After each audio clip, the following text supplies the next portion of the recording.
हिंदी और मराठी विषय के नए नए वीडियोस देखने के लिए मेरे चैनल को सब्सक्राइब, लाइक और शेयर ज़रूर करें।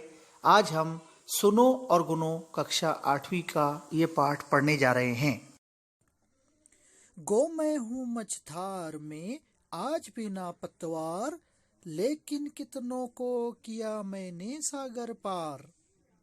इन दो पंक्तियों में कवि गोपाल दास सक्सेना जो है वो हमको बताना चाह रहे हैं कि नाव जो होती है, बोट जो होती है, वो कई लोगों को मझधार से, समंदर की नदी के अंदर जो मझधार होती है, मझधार से बिना पतवार के, पतवार नाव चलाने का जो चप्पू होता है उसे कहते हैं। तो नाव के यहाँ पे सहारा लेकर गोपाल दास जी हमसे कह रहे हैं कि गो मैं हूँ मझधार में आज बिना पतवार, लेकिन कितनों को किया मैंने सागर पार। कि मैंने बहुत सारे लोगों को सागर पार किया है। सागर समुद्र को कहते हैं, लेकिन आज मैं खुद जो है तो बिना पतवार के हूँ, बगैर सहारे के हूँ। जब हो चारों ही तरफ घोर घना अंधियारा, ऐसे में खदियोत भी पाते हैं सत्कार। इन दो पंक्तियों में गोपाल दास जी हमसे कहना चाह रहे हैं कि जब हो चारों तरफ घोर घना अंधियारा, बहुत ज्यादा अंधकार, बहुत ज्यादा अंधेरा, बहुत ज्यादा जो है तिमिर अगर चारों तरफ फैला हुआ हो, तो ऐसे समय में खदियोत, खदियोत का अर्थ होता है जुगनू, जुगनू भी सत्कार पाते हैं। कहने का अर्थ यह है कि अगर हमें छोटी सी रोशनी भी मिल जाए, अगर हमारे जीवन में बहुत ज़्यादा अंधकार है, बहुत ज़्यादा परेशानी है, और अगर हमें छोटी सी खुशी भी मिल जाए, छोटी सी रोशनी भी मिल जाए, तो हमारे जीवन में बहुत कुछ अच्छा होता है और हमें अच्छा लगने लगता है। और वो छोटी सी चीज़ जो हमें खुशी देती है, हमें प्रकाश देती है, उसका हम सत्कार करते हैं। टीवी ने हम पर किया यो छुप छुप कर वार, संस्कृति सब घायल हुई बिना तीर तलवार। इन दो पंक्तियों में कवि ने बहुत बड़ी बात कही है कि आजकल जो टीवी बच्चे देखकर जो बिगड़ रहे हैं, बच्चों के हालात जो बिगड़ रहे हैं, हमारी संस्कृति से घायल हो रही है। और संस्कृति को घायल करने के लिए, खत्म करने के लिए किसी तीर, किसी तलवार की आवश्यकता नहीं है। टीवी देख देख कर जो हमारी नस्लें बिगड़ रही है, वो जो है तो हमारी संस्कृति को खराब कर रही है। हमें टीवी से सिर्फ और सिर्फ अच्छी बातें सीखनी चाहिए, लेकिन आजकल जो है हम टीवी के जरिए अच्छी चीजों की बजाय बुरी चीजों में ज्यादा मुलविस हो रहे हैं।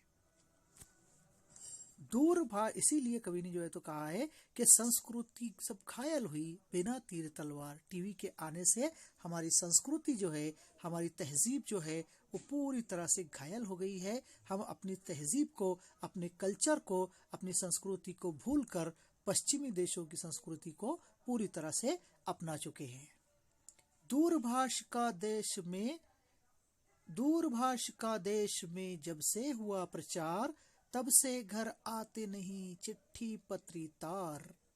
यहाँ पर इन दो पंक्तियों में कवि जो है वो दूरभाष यानी टेलीफोन, जो मोबाइल और टेलीफोन है, उसका जब से हमारे देश में प्रचार हुआ है, यानी उसकी एडवर्टाइज हुई है, जब से इसका आगमन हुआ है, फोन जब से हमारी जिंदगी में आया है, तब से हमारे घर पर अब ना तो कोई चिट्ठी आती है, ना तो कोई पत्री आती है, और ना कोई तार आता है।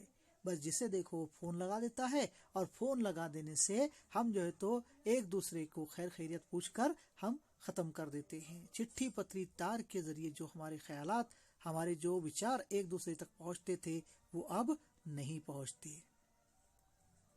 ज्ञानी हो फिर भी ना कर दुर्जन संग निवास, सर्प सर्प है भले ही मनी हो उसके पास।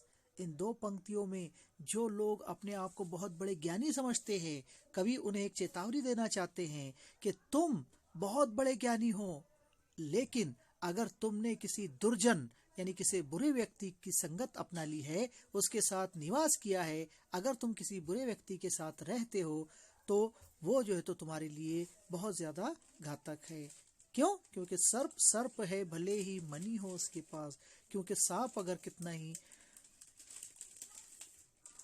क्योंकि सांप अगर कितना ही अच्छा दिखाई दे, उसके पास बहुत कीमती मनी ही क्यों ना हो, लेकिन वो सर्प है, सांप है, और वो डस कर जो है तो हमारी जान ले सकता है।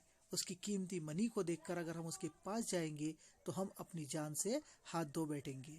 इसीलिए जिस तरह से सांप अपने जहर को नहीं छोड़ता है, दुर्जन लोग यानी बुरे लोग भी अपने बुरे असर को नहीं छोड़ते। अगर आप ज्ञानी हैं तो ऐसे दुर्जन लोगों के साथ निवास करने से बचिए। सांप है, उसके पास अगर मनी भी है तो उसके पास मत जाइए। भक्तों में कोई नहीं बड़ा सूर से नाम, उसने आंखों के बिना देख लिए घनश्याम।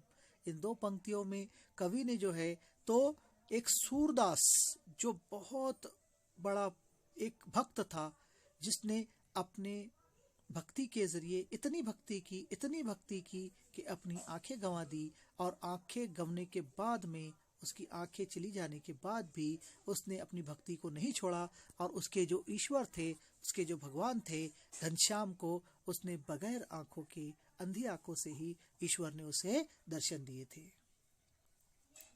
तोड़ो मसलो या कि तुम उस पर डालो धूल, बदले में लेकिन तुम्हें खुशबू ही दे फूल।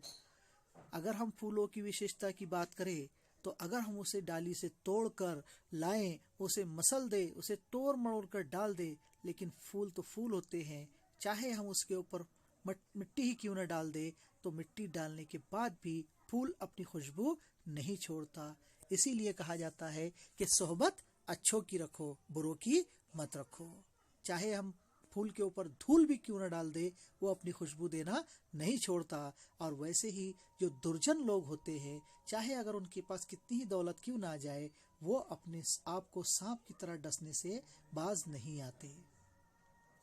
पूजा के संपूज्य है जो भी हो व्यवसाय, उसमें ऐसे रमो ज्यों जल में दूध समाए। पूजा के सम यानी समान, पूजा के इबादत के काबिल है हमारा व्यवसाय, यानी हमारा जो कारोबार है वो हमारे लिए इबादत के काबिल है। यानी अगर हम उसको जो है पूजा, उसको जो हमारा जो भी व्यवसाय है, जो कारोबार है, उसमें इस तरह से रम जाए, इस तरह से उसका सम्मान करे कि जैसे दूध में जल समा जाता है, दूध और जल अलग नहीं किए जा सकते, उसी तरह से हम अपने किसी भी व्यवहार को, किसी भी व्यवसाय को मन से करें, तो उससे हमको उसमें जो है तो वृद्धि मिलेगी। हम कितना जीवित रहे इसका नहीं महत्व, हम कैसे जीवित रहे यही तत्व अमरत्व। इन दो पंक्तियों में कवि हमसे कह रहे हैं कि हम कितना जीवित रहे इसका नहीं महत्व।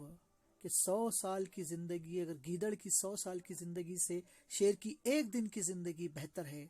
टीपू सुल्तान ने ये एक वाक्य कहा था कि शेर की एक दिन की जिंदगी गीदड़ की 100 बरस की जिंदगी से बेहतर है। ठीक उसी तरह से हम कितना जीवित रहे इसका कोई महत्व नहीं। अगर कोई व्यक्ति है 100-150 साल जीत रहा है, लेकिन उसका कोई महत्व नहीं है। अगर हम कोई अच्छा काम करें और अगर हमारे जीवन हम कम जीवन भी जिए तो भी लोग हमें याद करते हैं।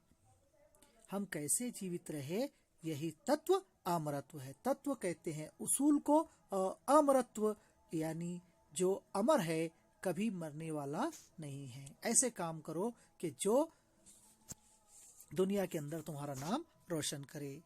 जीने को हमको मिले यद्यपि दिन 2-4, जिए मगर हम इस तरह हर दिन बने हजार। ईश्वर ने अल्लाह ताला ने हमें जो जिंदगी दी है वो कितनी ही छोटी क्यों न दी हो, वो 2-4 दिन की जिंदगी क्यों न दी हो, लेकिन वो 2-4 दिन की जिंदगी को हम ऐसा जिए कि ऐसा लगना चाहिए कि हर दिन 1000 दिन के बराबर हो जाए। अहंकार और प्रेम का कभी न निभता साथ, जैसे संग रहती नहीं संध्या और प्रभात। इन दो पंक्तियों में एक दूसरे के विरुद्धार्थी शब्द का उपयोग किया गया है। अहंकार और प्रेम, जैसे एक म्यान में 2 तलवार, एक कछार में 2 शेर नहीं रह सकते, ठीक उसी तरह से जिस व्यक्ति में अहंकार हो उसमें प्रेम नहीं हो सकता। तो यहाँ पर कवि ने कहा है कि अहंकार और प्रेम का कभी न निपटा साथ, यानी अहंकार और प्रेम दोनों एक साथ कभी नहीं रह सकते। जैसे संग रहते नहीं संध्या और प्रभात, संध्या शाम को कहते हैं, सायंकाल को कहते हैं, और प्रभात सुबह को कहते हैं। तो सुबह और शाम एक साथ नहीं रह सकते। ठीक उसी तरह से जहां पर अहंकार होता है वहां प्रेम कभी नहीं आ सकता। मात्र वंदना में नहीं फूल चढ़े दो चार, उसके चरणों में सदा चढ़ते शीश अपार। ईश्वर के चरणों में एक वंदना में, उसकी पूजा में, उसकी इबादत में एक दो शीश, शीश यानी सर, एक दो शीश नहीं चढ़ते बल्कि अपार बहुत सारे शीश जो है तो चढ़ते हैं। दिए तुझे मांगे बिना जिसने फूल और छाह, काट रहा है मूड तू उसी वृक्ष की बाह। दिए तुझे बिना मांगे जिसने फूल और छाह, छाह कहते हैं छांव को, छावली को। तो जिस वृक्ष ने, जिस पेड़ ने, जिस दरख्त ने तुझे फूल, फल और छाव दिया है, तो उसी की जड़ को काट रहा है। ऐ मूर्ख इंसान, तो उसी की जड़ को काट रहा है और उसी की बाह को काट रहा है, मतलब उसकी पेड़ों की जड़ों को, उसकी बाहों को काट रहा है, उसकी डालियों को काट रहा है। यहाँ पर कवि हमको ये संदेश देना चाह रहे हैं। यहाँ पर कुछ प्रश्नोत्तर है। सूचना के अनुसार कृति करो, परिणाम लिखो। कि दूरदर्शन के आने से, दूरदर्शन के आने से क्या हुआ है? संस्कृति घायल हुई है। बिना तीर तलवार के हमारी संस्कृति घायल हुई है।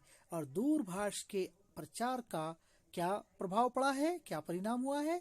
तो दूरभाष के प्रचार होने से हमें अब चिट्ठी पत्री तार घर पर नहीं आते। प्रस्तुत कविता में से अपनी पसंद के किन्हीं दो दोहों को से मिलने वाली सीख आपको लिखना है। फूल तब भी सुगंध देते हैं अगर हम कब, अगर हम उन्हें तोड़े, मसले या उन पर मिट्टी डाले, तब भी जो है तो फूल हमें छाव दे।